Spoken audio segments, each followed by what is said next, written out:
Good afternoon. I'm Warwick Sabin, Executive Director of the Society of Fellows, and it is my pleasure to welcome all of you to this SOF Digital Discussion.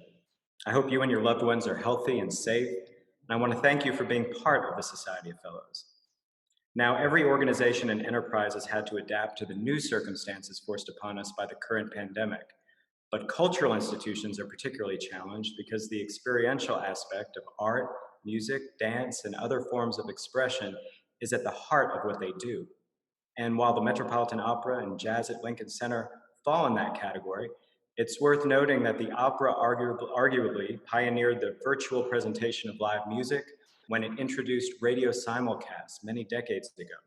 So we're honored to have Peter Gelb and Wynton Marsalis in conversation today to discuss how they are continuing to innovate during an unusually difficult period.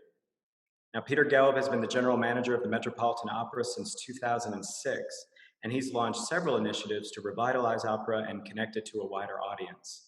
He launched the Met Live in HD, a commissioning program for new operas, free outdoor transmissions and recitals, a rush tickets program, a 24-hour Met radio channel on Sirius XM, and the online subscription streaming service, Met Opera On Demand. His honors include multiple Emmy, Grammy, and Peabody Awards, the Sanford Prize from the Yale School of Music, and France's Chevalier de la Légion d'Honneur. And Wynton Marsalis is a world-renowned trumpeter, bandleader, and composer, and a leading advocate of American culture. He's the managing and artistic director of Jazz at Lincoln Center and director of Jazz Studies at the Juilliard School. He made his recording debut in 1982 and has since recorded more than 80 jazz and classical recordings, which have won 9 Grammy Awards and sold over 7 million copies worldwide.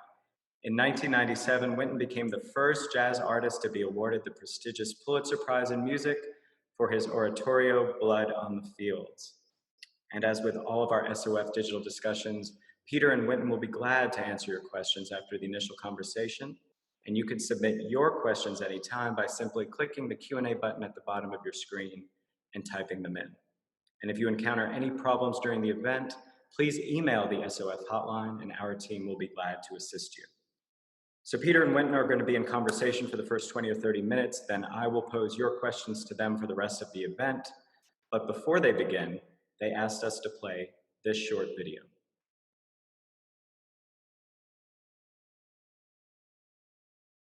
Welcome to the Met at home. We're attempting the first ever virtual opera gala. Music and art cannot be silenced. From around the world, including 8 time zones. I am very, very happy to have you guys here in my home in Baton Rouge. And welcome to my summer house here in Sweden. From my home now to Renee Fleming. Head over to Angel Blue, New Jersey. Some of our singers will be accompanied live.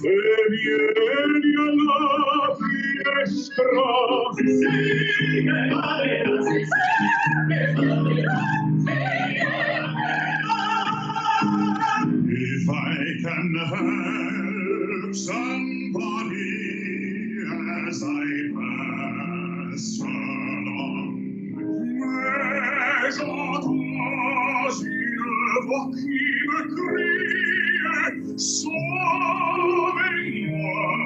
de la mort qui m'attend. Oh, Daddy boy, the pipes are calling. I'm so... My family's sitting upstairs listening.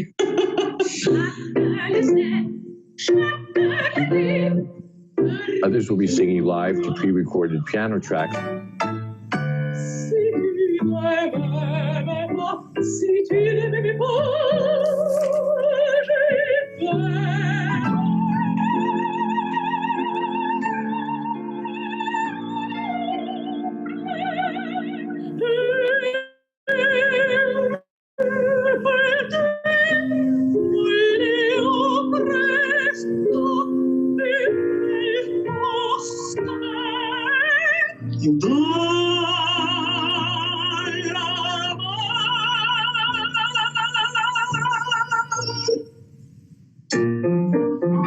Just a second.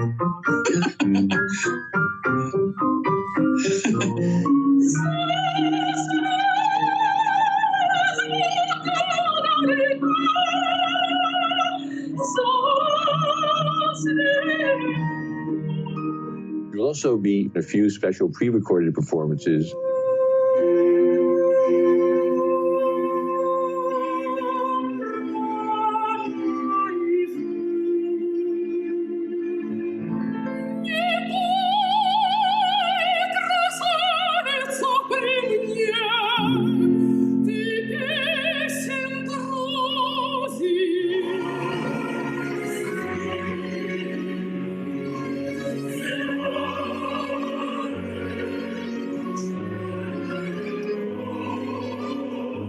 This is what the Met can do, bring out the best talent at the highest level in the world.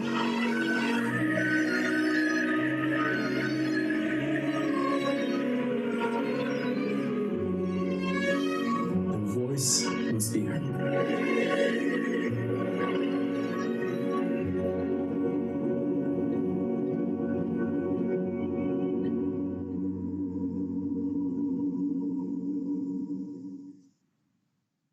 Okay, and with that, it is my pleasure to welcome Peter Gelb and Wynton Marsalis in conversation with the Society of Fellows. Wynton, if you're with us, the floor is now yours. Okay, thank you so much. I can't get the smile off of my face seeing everybody in their homes singing, thinking about all the practicing that goes on and how much it takes to be on the stage and to do things is fantastic. So the performing arts in the digital space, they provided great solace to our audiences all over the world in the past 5 months of lockdown. So today we're going to talk about how we move forward in this space and then integrate media even more into live performances. But let's go back 15 years now and talk about the Met boldly entering the digital space under your leadership, Peter. Tell me about the Met's Live in HD program, which was a pioneering effort back in 2006 when it all began. Well, first of all, it's good to see you, Wynton. You and I go back a number of years. And decades, not years, decades. Decades, that's right. And in fact, one of the digital programs that I'm most proud of was the project that you and I worked on together in the 90s, which was kind of an update to the Bernstein Young People's Concerts, which was called Marsalis on Music, which I know you remember very well, and so do I.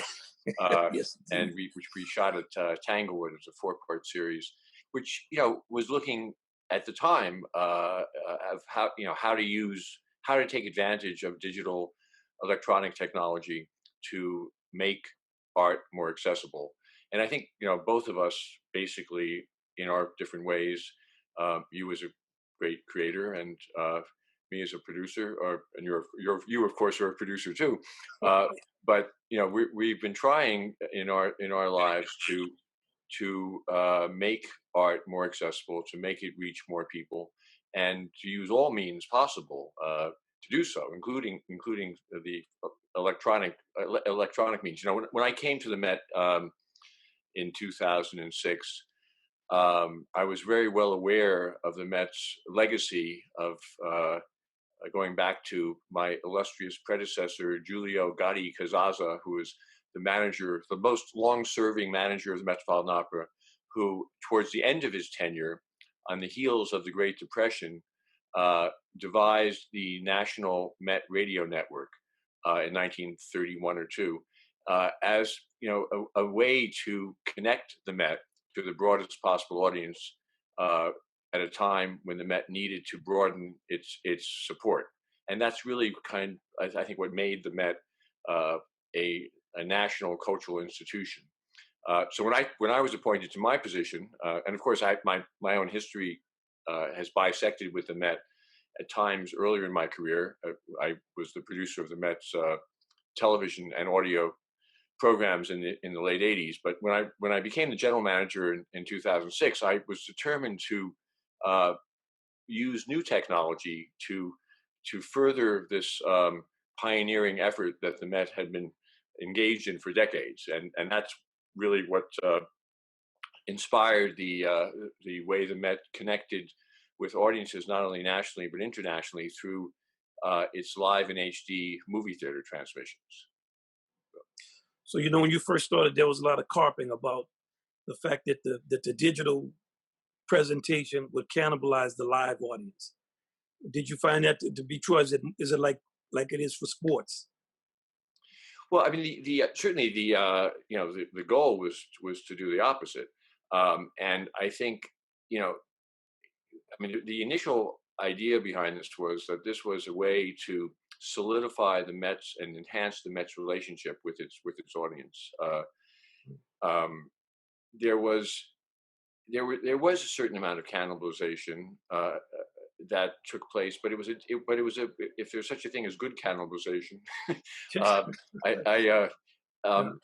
that's basically what happened, which is that the older audience, the really older audience, and what we all recognize that opera has an audience. We're all trying in opera and theater and I guess jazz too, although I'm sure you have a younger audience than we do. But we're always trying to get to bring the audience age down, but we also want to serve our older audience as well. And so in the case of the really older audience who no longer could attend the Met, who physically or were not firm enough to get in their automobiles and drive into the city, it provided a way for them to extend their opera-going life by seeing the Met in their local movie theater. So, whether those people would have continued coming to the Met, probably not. And what we provided was a service to them. On the other hand, the audience that regularly attends the Met in surveys has demonstrated that they often attend both. They go to the Met, and then they go and see, I mean, the real aficionados, they go to see the Met in person, and they also go to check it out in the movie theater where they can get close-ups and really, get the full, the full kind of picture of their favorite singers in action. And internationally, it's helped us enormously. 70% of our audience is outside the U.S., and it has made the Met much more of a tourist destination for European audiences when they come to New York. They, having seen the Met in cinemas, they want to check it out in person when they get here. So overall, it's been very positive for the relationship with the Met and its audience and developing new audiences. And economically, it's been very successful. We are very challenged, like all nonprofit performing arts companies. I don't have to tell you, we're all deeply challenged. And this has actually been one ray of light in that the incremental costs of the cameras and the satellite transmissions and subtitling in 8 languages and broadcasting, past all these different countries, actually the cost of that are immediately equaled and surpassed by the revenue that comes to the Met, because we receive 50% of the movie theater ticket sales. Right. Well, we don't have any movie theaters now, but you have all that infrastructure in place. But I want to ask you a question about the overall infrastructure of opera. So you're going to many places that have local opera companies. If you found that in this time, local opera companies, local people are struggling everywhere, do you find that the presence of a local company helps your effort, or what you're doing, does it lead them in a way that inspires them, or do they feel like you're cannibalizing their audience? Or is there any rub against what you're doing? I think it goes both ways, quite frankly. I think that there are leaders I think the Met has forced the Met's expansionist activities, if you would, in terms of its movie theater transmissions, has forced local companies to consider what they should be doing in some cases. And I think smaller companies, the more imaginative ones, realize that they perhaps can't compete with the Met in terms of, superstar casting. Anna Netrebko's not going to sing at more than at any opera house other than the Met, perhaps because she has to divide her time between the leading houses in Europe. So, when we pride ourselves in having these great casts, but I think what it has done is forced, in a good way, smaller companies to think about what they should be doing creatively. And I think it also has supported in general the enormous influx of new composition, because opera companies today, there's more new opera being produced, commissioned, produced, and performed today than in decades. Maybe in more than decades. I don't know. I don't have the exact statistics, but I do know and we're part of it because we're commissioning new work all the time. It's that local companies are trying to create their own artistic profile, and rather than being imitators of grand opera on the stage of the Met, they are creating their own artistic ideas, and I think it has created an atmosphere that is more interesting both for the artists and for the public. Mm-hmm. It's difficult to explain to people how the finances of a nonprofit arts work. There's always kind of a sense in the journal that we're wasting a lot of money. So can you explain how operations and programming work hand in hand? Well, it's very difficult. I mean, people who sit in positions that you and I sit in have to sort of think with both sides of our brain. We have to think about the artistic initiatives that we want to pursue and the economic consequences at the same time.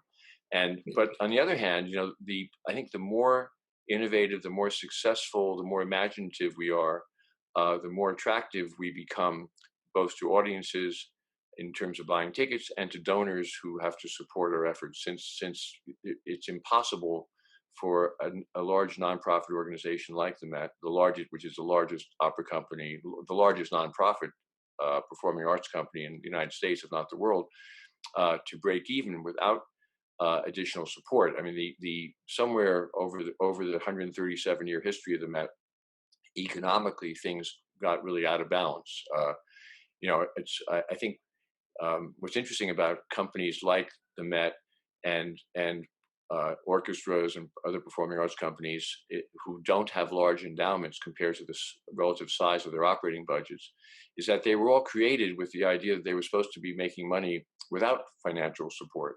That's back in the 1880s when the Met started, the ticket prices were enough to sustain the cost structure. Over the ensuing decades, that changed dramatically. And today, the Met has a $300 million budget. Of course, not at the moment since everything has been shut down. But normally we have a $300 million operating budget. About half of that is achieved through earned revenues, ticket sales, or movie theater transmissions, or sales in the gift shop.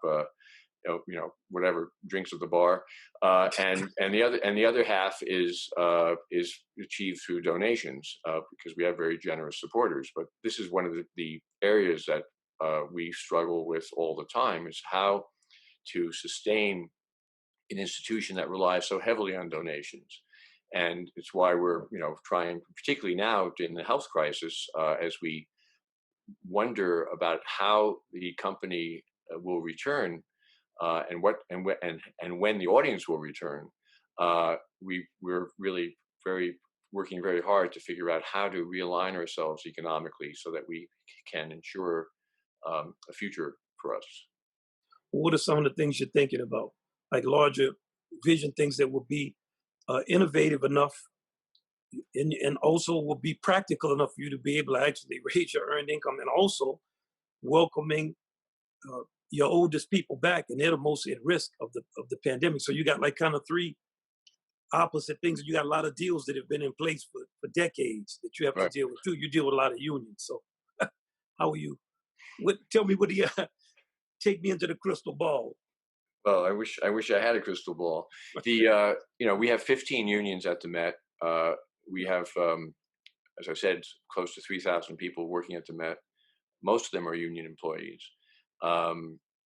The future, it's true what you said, that we plan far in advance, partly because it's in order to secure the services of the great opera stars who are being wooed by the Royal Opera and the Vienna Opera and the La Scala and whatever. We're competing with them, sort of like baseball teams competing for the best players. And so that locks us into a scheduling pattern, which is really not very useful, other than securing this great talent. And yet we have to have this great talent. But we're looking now at how, I believe when we come back, we have to be even more creative and innovative, and in terms of new work. interestingly, this past season, which was was going to be one of our best seasons in recent years in terms of the box office. The two biggest sold out hits we had of the season were Porgy and Bess and Akhenaten, the Philip Glass opera, that brought in new audiences to the Met and was kind of proves the point that the time has come where we have to emphasize more new work at the Met. Not just innovative new productions of older works, but new works themselves. So, the future, the post-pandemic future of the Met, of course, is going to include, the classics, but it also has to include more new work. And if we're able to adjust our economics the cost structure of the Met in a better way, if anything, we may end up with more new works, both in terms of new productions of older classics and new productions of new works than typically we've been featuring in recent years. We feel we have to do more, not less, artistically. And so that makes the challenge even greater. We have to cut our costs, but we also have to be more productive. So I don't have a crystal ball that tells me exactly how to do that, but I do know that it's going to require the cooperation of the entire company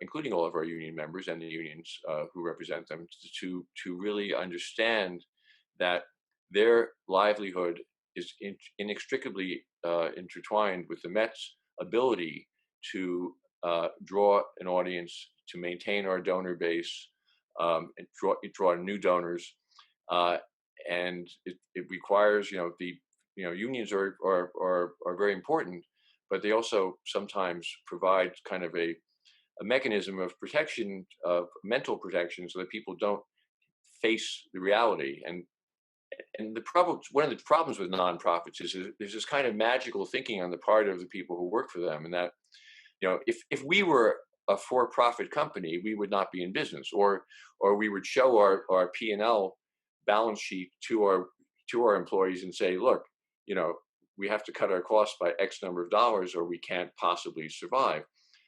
When you have a nonprofit which relies upon donations, the union members don't really quite know what that means, because they believe somehow there will always be a donor who will come in and bail the company out. And so we are trying to dissuade or persuade our union members that is no longer the case. But it's tricky because it requires a different approach and an ability to think in ways that both management and unions have not thought in recent years. Right. Well, I agree with you that it's a partnership, and it's important for us to work things out, because the type of battle that's at the center of that is part of what makes these elite art forms seem like really there's a class struggle in the middle of what we're doing. And it leads me to the next thing I want to ask you about. This is a survival of the fittest period. And this is a very, very tough period for all of us in the arts.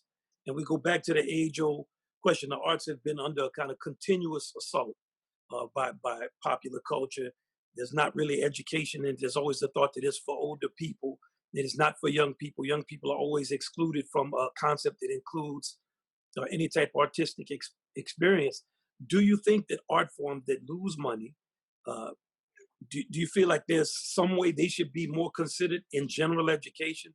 Should they be a part of the overall education of a citizen, or should just the demands of the marketplace reign? Because when you get in this type of free-for-all situation, you touched on it when you said what the realities of our economic model is, without an understanding of what these arts give us.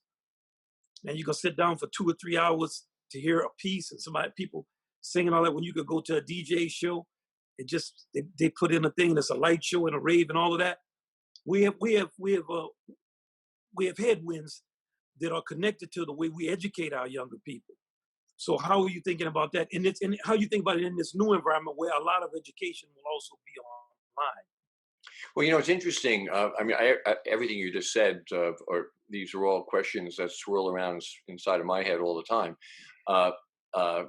Ironically, with the shutdown, the Met in the middle of March, as soon as we stopped performing, we started streaming for free opera encore showings of these operas that have been seen in movie theaters. And amazingly, within a matter of a month or so, we had actually picked up about 140,000 new names in our database and 30,000 new donors. It's as if people at home were discovering opera for the first time. And we started a very intense educational online program. Including what we call an opera summer boot camp that had several thousand participants from around the world, which featured our opera stars and directors. And it really, there's no question that nobody can sit idly by and just let the arts disappear, because they play such an important role in a civilized society. And even if people don't know it, we have to fight for it, and that means fighting on a political front. It means fighting for education. It means it's a struggle, but it's a struggle that's well worth fighting. Mhm.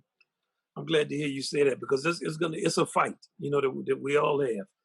But I want to ask you, you would touch on it when you talked about the fact that the entire staff, everyone at the Met has got to come together to understand we got to keep our ship, we have to keep our ship afloat. So how has this moment led you deeper into your history and also into your historic partnerships? Because this is a time when you have that 20, 30 year, it's like you and I, for me, just seeing you on this screen, because we've known each other since the 1980s. It's just a natural kind of feeling we have with each other. We're not putting on a show. So we kind of can get back into what our relationship has been across all of these decades. So how are you using the historic partnerships of the Met and getting deeper into it to center yourself? Well, I think so much of it, history is always a good lesson, a guide, I think, for the actions you take today. And as I was saying earlier, the whole history of the Met and how it used its broadcasts and its rehearsals and all of its activities as educational tools is what inspires me today to expand upon that. Even in spite of the headwinds that you talked about earlier, where I was really struck a couple of years ago when Philip Glass came out with his autobiographical memoir, which was very interesting. And he went to Juilliard in the 60s, and his first job when he graduated from Juilliard, this was at a time when every school child in a public school in America could get a free musical instrument if they wanted to pursue it. Anyway, Glass's first job when he graduated from Juilliard was a federally funded position as the composer in residence for the Pittsburgh public school system. You can imagine how times have changed. And he was writing, he spent a year or two writing music for, high school chamber orchestras and marching bands. And we've fallen really far behind. And what inspires me is to dig deep into opera, I think, has many disadvantages and some advantages. The advantages is that it is the amalgamation of all the performing arts and visual arts, or almost all of them. And it provides the possibility to create work that can really stimulate both new audiences as well as older ones.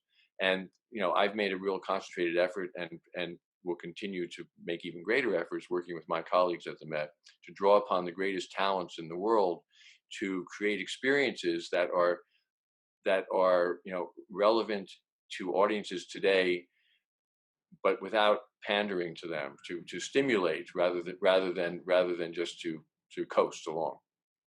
So can you take us through what it takes to put on an opera? Pick anyone you want, because a lot of times when I'm talking to people, they don't understand all of we have to do this, a person has to do this to get there, this music has to be done, this rehearsal has to be done, these people have to be able to, the orchestra has to do this, the conductor, the precision and the amount of people who work on one of these shows is unbelievable. So just give us a sense. You don't have to, go into detail, but I just want you to thumbline it for everybody so they can see how complex things are. Well, hopefully you'll become much more familiar with the process yourself, because as you know, someday we're hoping, since I took this job, I've been trying to convince you to write an opera for the Met, and I know someday you're going to do that. and then you'll know firsthand. But the process, particularly if you're commissioning a new work, it can take years to create a work. We have a workshop.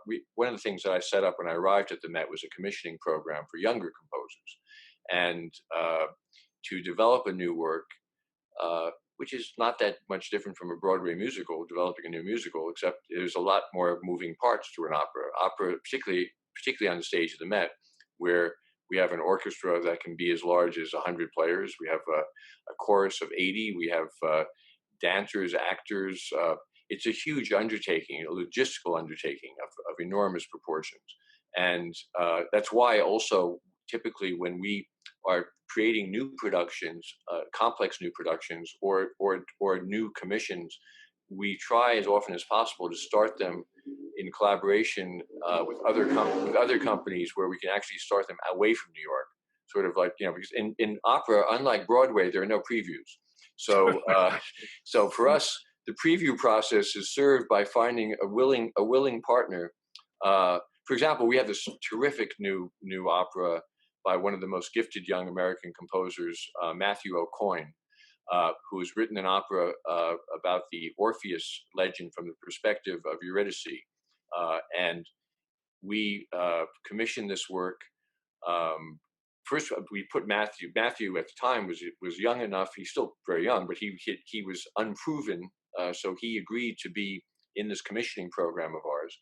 And with my colleague, Andre Bishop, who runs Lincoln Center Theater, we suggested a librettist in the form of the wonderful American playwright, Sarah Rule, who had written a play called Eurydice, which is from the perspective of the female heroine of the Orpheus legend. And Sarah and Matthew hit it off very well, and he agreed that they would collaborate. She would adapt her play into a libretto, which is very similar to the words of the actual play, which then Matthew set to music. Then we brought in the LA Opera, which was where Matthew had been working as a composer in residence. And so they were very eager to join us in this and were willing to be the guinea pigs of the production. So it was first produced there last fall, and it was a great success. But by producing it somewhere else, it also gives us the opportunity, particularly with a new work, to see. I mean, there's no new work in history, I think, that is perfect from the very first performance. Usually, composers like to fiddle around. I mean, you know better than anyone, being a composer. But the idea is, particularly when you're dealing with a work that involves a lot of theatrical aspects and elements, things typically need refinement. And in this case, the work was a great success in LA, but it's going to even be more refined by the time it hits the stage of the Met in the 21-22 season. Which is a good thing, since the 2021 season is in such doubt at this point. We're sort of putting our eggs in the 21-22 season basket, even though we haven't given up on 2021 altogether yet. But it's a huge process of involving scenic designers, costume designers, scenery. I mean, these productions cost several $1 million typically to mount, and with those kind of investments, you have to take these projects very seriously. Because there's so many aspects to it. Right. So I have one final question I want to ask you, and I just want to get your most optimistic vision of the components that you see that have to come together for you to come back, and how you plan that you're going to come back stronger. Optimistic. I don't want to hear pessimism. Right. Well, I mean, I think. Optimism and pessimism, when it comes to the health issues, I am, for me, there's no optimistic or pessimistic scenario. It's more of a realistic scenario, which is we know we cannot come back until there's a vaccine that is in wide application, because there are too many hundreds of performers working at the Met. We have a rotating repertory system. Not only do we have hundreds of performers intermingling in the pit on the stage, but we have rehearsals for operas going on all the time. There's no way that we can accommodate that through testing or social distancing. Right. And the audience, certainly the older audience, we know, we've surveyed them. They don't want to come. They have no interest in returning to the Met until there's a vaccine, or at least the vast majority of them. So that's really, for us, it makes it fairly simple in a way, because it's just a question of timing, and when that's what we don't know at this point. So we're constantly configuring and reconfiguring different possible timelines and scenarios. But what we do know, though, is when we do come back, we have to be, at our 100% on our best A game, and we want to also address, issues. There's, the world is changing, and we want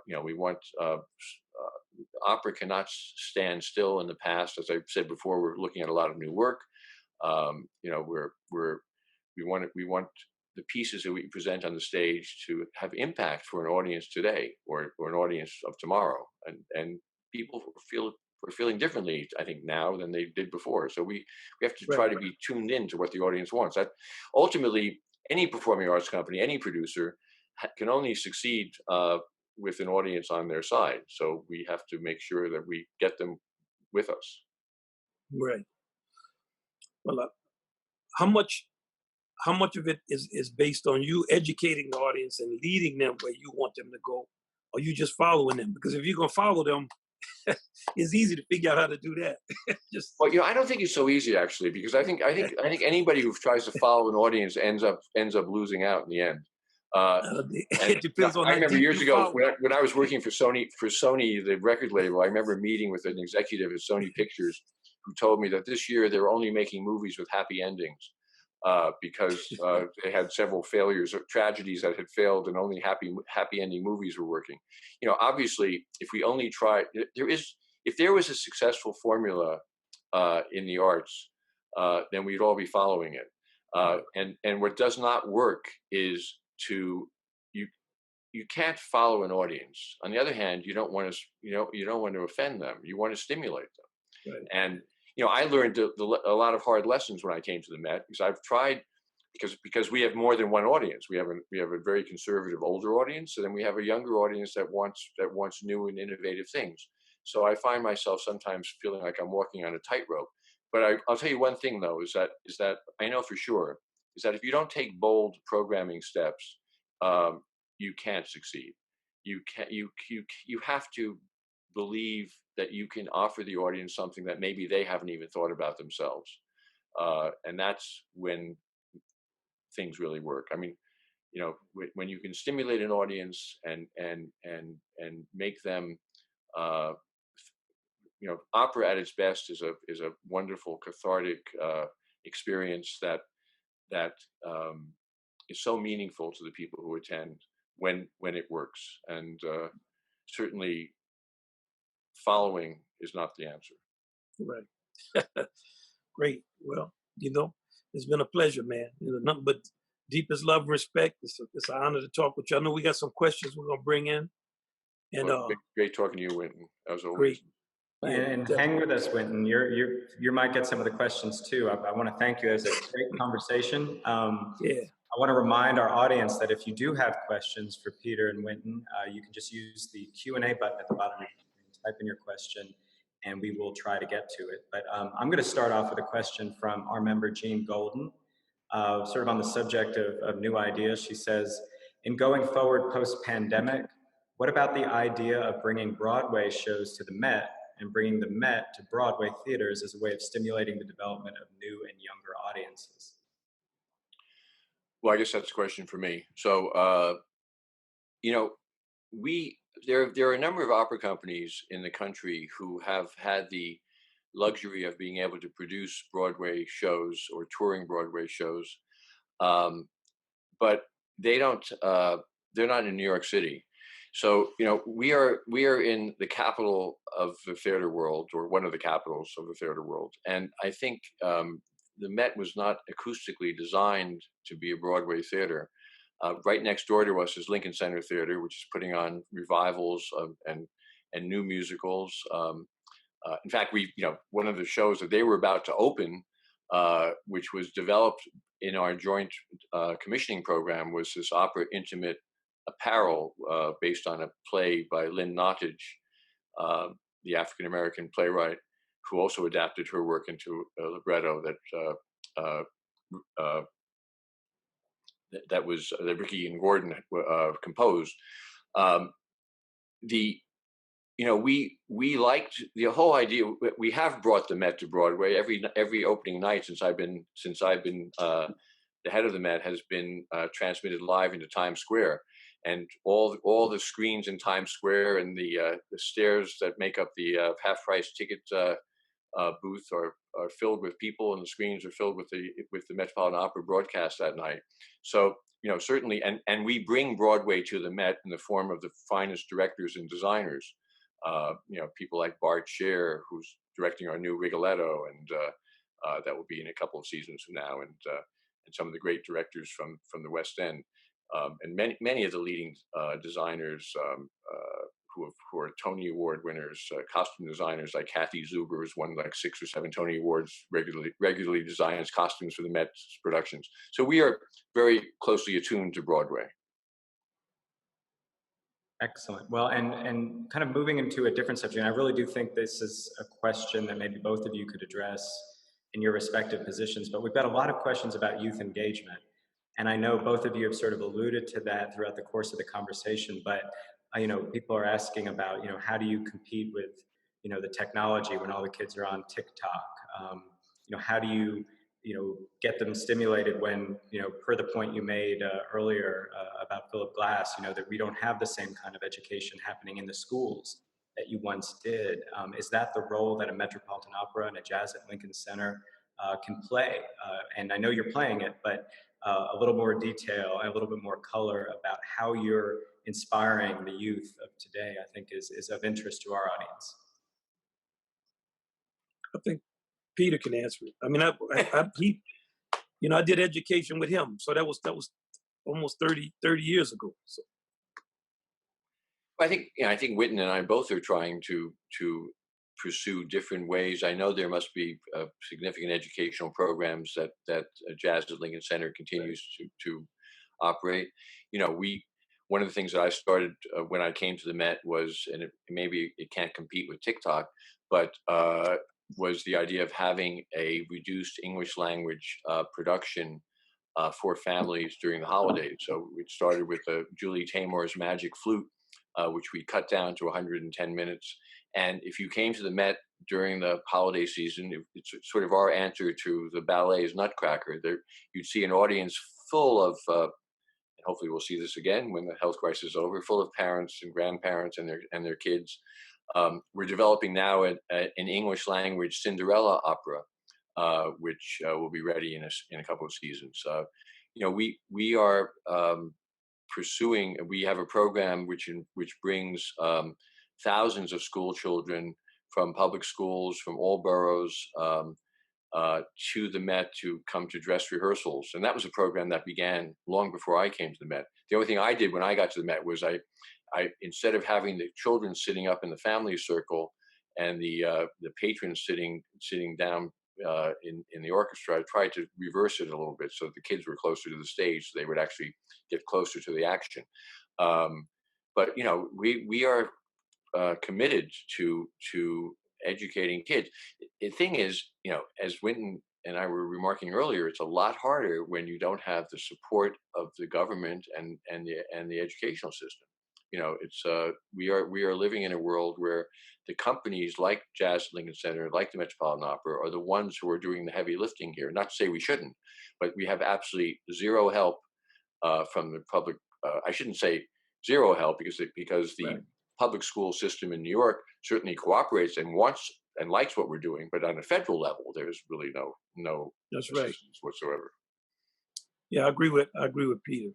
We have 12 education programs. We just did a summer camp, and it's more of a national consciousness. Now I have a daughter that's 12, so I know all about TikTok dances, and I'm just gonna say, these dances are something to learn, man. I don't know that we can compete with that, but we got to come up with some kind of 2-minute, some kind of 30-second soundbite. I think it's only through education. Like some stuff is not about selling stuff to kids, Everything is a market in our country, and at a certain point, we just can't sell it. They're the most marketed to generation. That 10 to 13, I don't see how they can survive. There's a tag and a tick on everything that they pick up, and we got to go through the system. I believe in that frontal attack, you know. So I'm sure Peter thinks it too, because we have to get them in the halls, but we got a frontal attack. And this stuff is important. You need to learn this. It can't be by committee. Indeed. Thank you. And kind of shifting gears a little bit, our next question has to do with whether the Met or Jazz at Lincoln Center has been or plans to address many of the pivotal social issues that are facing our country right now. Obviously, there's been an awful lot of attention paid and a lot of institutions responding. Is that part of your plan? Well, that's our mission. So we've been addressing it from the beginning of we're Jazz. So we represent integration in America, consciousness, people coming together. We do that every year. It's our foundation. So we don't do another thing to address it. We are about that. And I know Peter, we've known each other for many years. So we've talked about many of these issues. But I'm gonna let him answer for. Well, I think, unlike Jazz at Lincoln Center, the Met has a long way to go. We are, the history of the Met is pretty much a white history of culture in America. In fact, last year when we put on Porgy and Bess, we mounted an exhibit about the history of African American artists at the Met, and the fact that there basically wasn't a history. I mean, the Met only broke the color line in the 50s when Rudolph Bing, another one of my illustrious predecessors, invited Marian Anderson to sing at the Met. We have a long way to go. We have the fact that we have commissioned Terence Blanchard to write, to expand on his opera "Fire Shut Up in My Bones" is certainly important. We have added several African American young composers to our commissioning program is important. But these are certainly, I think, viewed by the larger community as important, but just not remotely meeting the demands that cultural institutions like the Met are feeling in terms of pursuing a more diverse path. So it's something we're working on and we're taking steps to address. And we recognize we have a ways to go. A lot of it, though, has to do, in the case of opera, has to do with the pipeline. And that's where I need advice and help in trying to figure that out, because I've talked to colleagues of mine in the orchestra world who have explained that if you want to join a symphony orchestra, you have to be there's a path that it involves getting in the right music camps that then lead you to the right music schools, and so the question is how do you disrupt these paths? How do you recruit and recognize young performers? The number of directors, stage directors, librettists, composers. I mean, we need to create more opportunities earlier on, because the Met is a huge stage, so it's we need to find ways to give people working opportunities and training so that they're in a position to be able to perform at the Met. I mean, perform in all these different roles and capacities. Thank you for that. And our last question is actually an allusion, I think, to when Wynton brought up the idea of partnerships. I know you kind of went into that a little bit, but are both of you seeking collaborations with other arts institutions in order to really compete less and find ways to sustain in a very difficult period? Well, we've collaborated with almost everybody on the Lincoln Center campus. We collaborated with orchestras, dance companies, Alvin Ailey. We collaborate with the Department of Education. Yeah, we collaborate all the time, and that's what we are. I used to call people all the time in the 90s, you know, to collaborate. So I did a lot of work for different constituents. Then I stopped doing it, so I collaborated less. But I think Lincoln Center was founded, the initial thought was that we would do that. We ended up not doing it as much as we should. It's even obvious on our website. And maybe that would be part of the changes that we make. It's not as easy to do as you would think it would or should be. But we need to do that in our country in general. So, and I'm sure we will do better. But our city is so segregated. I feel like I'm back in Kenner, Louisiana in the 1960s, man, walking around New York. So, you know, these are problems that are going to outlive us, but we have a responsibility to come together and to let the best of what our relationship is be reflected. Like you wouldn't know how close Peter and I are if you just looked at us. You wouldn't have that because that's not a part of the American mythology. It would be something, he's whatever he is, his age, I'm from my group, but that's not the reality of the lives that we've lived since I'm a little younger than him. So, you know, I feel like we have to let that type of feeling, but we are definitely about collaborating with people. I feel the same way. I think the essence of performing of the performing arts experience is rooted in collaboration. It's collaborate, and certainly in opera, it's all about collaboration. It's collaboration and compromise, and both internally and externally. And you know, since I've been at the Met, I've reached out to other cultural institutions in the city and internationally. And it's all, you know, I spend a great deal of my time thinking about being an artistic matchmaker and a collaborator, and that's really what performing arts are, a large part of what the performing arts are all about. Well, we certainly appreciate the collaboration with us today. I want to thank both of you for your time, for your insights, terrific conversation. Also, a really important topic. I mean, we're all struggling to figure this out, and you all are right in the middle of it. So it means a lot that you spent this time with us today. I also want to let everybody know that if you're interested in the work that Peter and Wynton are doing, the website for the Metropolitan Opera is metopera.org, and the website for Jazz at Lincoln Center is pretty amazing because it's just jazz.org. That's a nice accomplishment. So, guys, thank you so very much for joining us today. We really appreciate it. Thank you so much. Thanks, Such a pleasure. Okay, Peter, you know, always, man. Thank you. Great. Thanks. Wonderful. Right. And I want to thank our members too, who stuck with us for the program today. I want to let you know next week, we're actually having our SOF community conversation for Aspen on August 12th, which means we're coming back with our next digital discussion on August 18th, and that's going to feature Fareed Zakaria in conversation with Megan O'Sullivan. So you won't see me on the 12th, but you'll see me on the 18th. And until then, stay healthy, stay safe, and thanks again for being a member of the Society of Fellows. Have a great day.